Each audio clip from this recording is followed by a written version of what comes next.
Hi, today we've got a Peugeot 508 2013 model, and we're looking at changing or accessing the cabin filter area.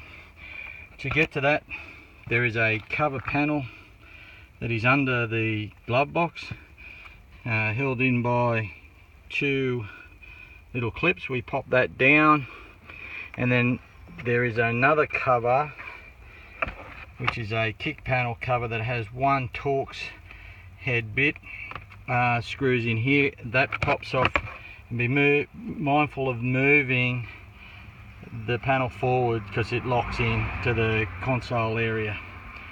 So once we pull that out, it then brings us in underneath, and there is a cover that clips on the end of the heater box, and there's a little tab on it down the bottom here that we can see, and that tab, you need to pop that back and lift the cover out, and then that exposes the blower and filter.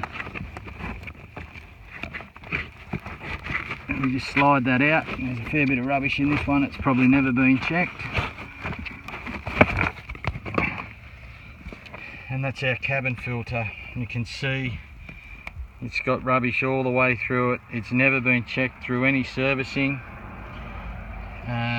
Possibly too hard to look for, but it's not, as you can see, a big job to do. So we're going to need a replacement one for this, and then we just reverse that process. Slide it back in, pop the cover back on, pop the